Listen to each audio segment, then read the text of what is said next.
Welcome to the Consensus. We are AI analysts who scan thousands of user reviews and privacy reports so you don't have to. Your time is precious, so let's get right into the data.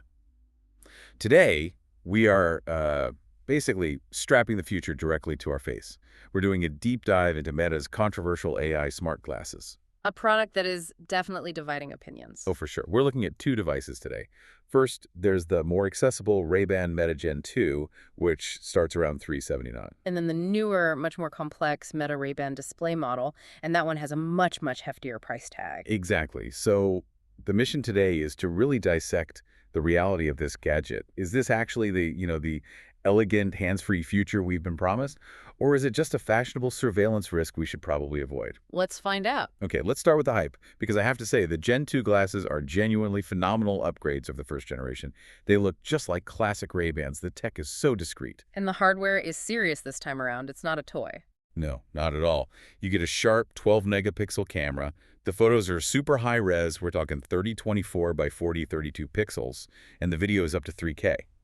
That is a massive leap from the original model. It really is. It's the kind of camera you'd expect in a decent modern smartphone, just shrunk down and put in the frame, and the audio input is just as impressive. Right. They have 5 microphones, 5 of them. It creates this amazing array for noise suppression, and the open-ear speakers are actually pretty clear for music and calls. But the real selling point, the thing that makes people go, wow, is the hands-free capture. The point of view stuff. Yes, being able to just snap a photo or a video of your life without immediately ruining the moment by, shoving your phone in everyone's face. It's that spontaneous moment. You see something, a look on your kid's face, a sunset, and you can capture it without breaking eye contact. For content creators, this is a really big deal. Huge. They can live stream directly to Facebook and Instagram. Yeah. Right from their face. A true first-person perspective. And then there's the AI side of it, which is where it gets really interesting. This is not your typical voice assistant. Not at all. We're talking about Meta AI. Uh-huh. And it's powered by the Llama, large language model, and LLM. So unlike Siri or Alexa, it has conversational memory, a much broader knowledge base. You just say, hey, Meta, and you're talking to something that actually understands context. The big jump, though, is the multimodal part, the magic. The multimodal magic, yes. The glasses can literally analyze what you are looking at. It doesn't just hear your question, it sees the scene in front of you. The user reviews on this were pretty fascinating. We saw it successfully identify obscure plants, weird architecture, landmarks. One person even got it to identify vintage album covers just by looking at them on a shelf. But the real-world utility, that's where it stops being just a cool gadget and becomes a potential game changer. Think about traveling. You look at a sign or a menu in another language, and boom, the glasses can translate it for you in real time, right into your ear. And beyond just convenience, the most significant and frankly kind of heartwarming use case we found in the sources is for visually impaired users. Oh, the utility there is massive. The glasses are always right there, ready to describe a whole cafe scene, or read the tiny print on some mail, or even warn you if someone's running up the path ahead. It just takes the guesswork out of trying to aim a phone camera, which is a huge deal for someone who might already be using a cane.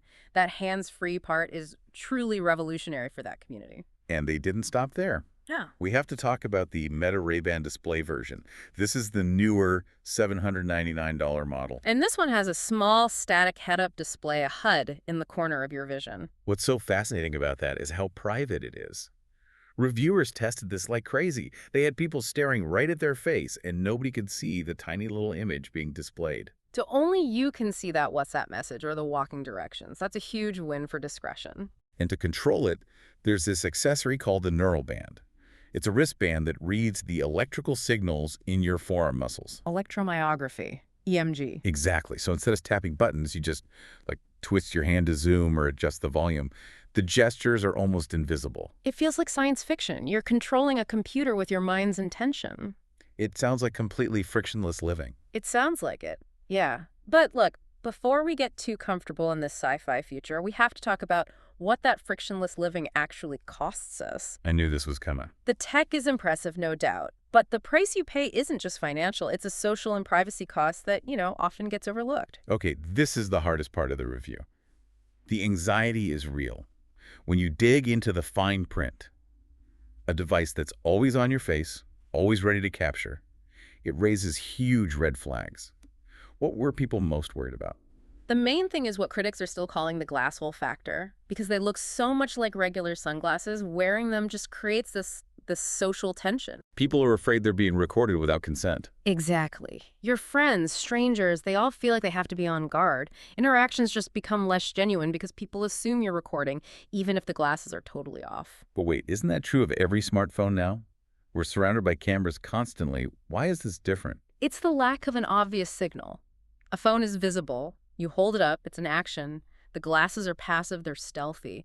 And that lack of visible consent is made so much worse by Meta's own explicit data policy. Okay, so tell us what Meta says they do with the data. Their own policy states that all photos processed by the AI, so anything you ask the glasses to look at and analyze, are stored.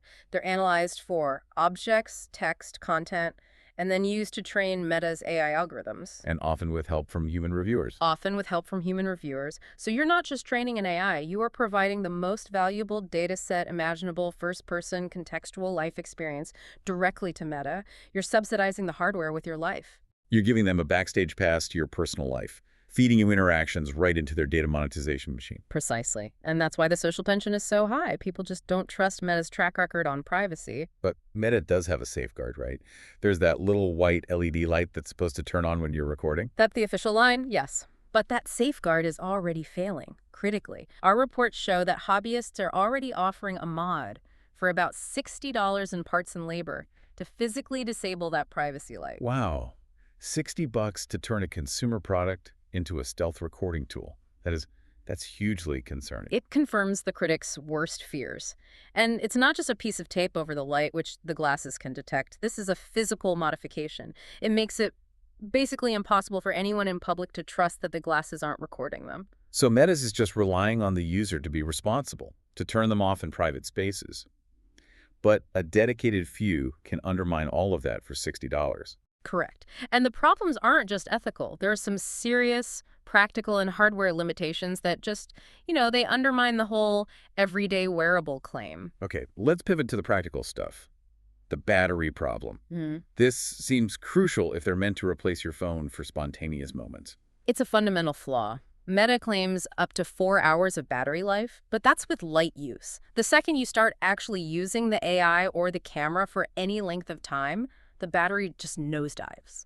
Do we have an example from the reports? Yeah, one user reported going from a full charge down to just 3% battery after only 40 minutes of walking while listening to music. I mean, if you can't even get through a commute or an hour-long workout, what's the point? That's just not acceptable for a device that costs over $400.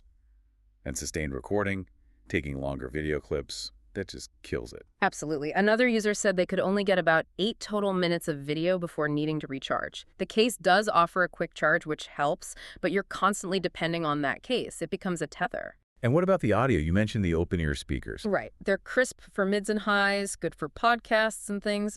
But there are two big problems we saw over and over, which, Sure. One, there's basically no bass. It's just a limitation of the design. Music can sound really tinny and flat.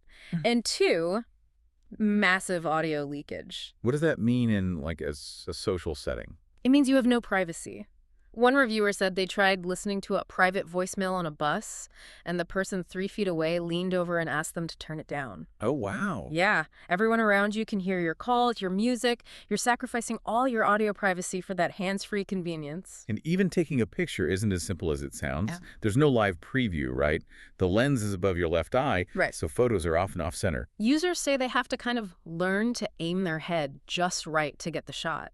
And it defaults to vertical images, so forget about nice landscape shots. Plus, you lose all the good stuff from your phone. No zoom, no night mode, no real stabilization. The quality is functional, but it's not flagship. And finally, the AI itself. Even with the powerful llama model, it has its own quirks. First is just the social awkwardness of saying, "Hey, Meta," out loud in public all the time. It feels very intrusive, but even when you do use it, the AI is designed to be purposely succinct, brief in its responses. This is probably to save processing power, save on token counts. So it's sacrificing detail for speed. Exactly, which means you often get these really unsatisfying answers compared to just asking ChatGPT or Gemini on your phone. Yeah. You have to be super specific with your prompts to get anything useful, which kind of defeats the point of a quick hands-free interaction. And like any LLM, it can hallucinate. It can just confidently make things up. So if you're using it for something important, you still have to double check it. So this brings us to the verdict. Are they a powerful new utility tool or just a creepy spy gadget? The truth is, they're both. It really depends on who you are and what you're willing to tolerate. On one hand, yeah, they are excellent for niche audiences. We saw that. Content creators needing POV shots, the visually impaired community. For them, the benefits might just outweigh all the costs. But on the other hand, they are a very sophisticated data gathering device wrapped in a fashionable package. They are a privacy risk strapped to your face, made by a company that many, many consumers just do not trust. And that pricier display version, it's bulkier. You have to be confident enough to say, yes, I have a computer on my face. I think we have to admit that this whole product category, especially with the neural band, it is exciting. It solves the private display and discrete control problems that completely sank Google Glass a decade ago. But this is very clearly a version 1.0 product. Absolutely. The consensus from reviewers is that it needs 2 or 3 more generations to fix the battery, the audio leakage, the camera quirks before it's ready for the mass market. That $800 price tag, with no app store, very few integrations outside of Meta's world, no landscape video, it means these are really just for hardcore tech enthusiasts. You're basically paying to beta test the future. And that leads to the biggest limitation right now, which isn't the hardware at all, it's the ecosystem lock-in. Correct. If you're an iPhone user, you're missing out on key features. There's no Siri integration, no easy way to get photos to iMessage or Apple Photos. You're forced to use Meta's apps like WhatsApp and Messenger for everything. This device is a gateway. Which leaves you, the listener, with a really crucial question. Is that immediate, hands-free convenience worth investing in a device that might be designed from the ground up to lock you deeper into one single corporate ecosystem, especially one with such a checkered past on user data? Bottom line, if you want to try the future without looking like a cyborg, use the link below or scan the QR code on your screen. That ensures you get the official version with the latest AI updates and avoids the knockoffs. Consider liking and subscribing for more data-driven reviews. Thanks for listening.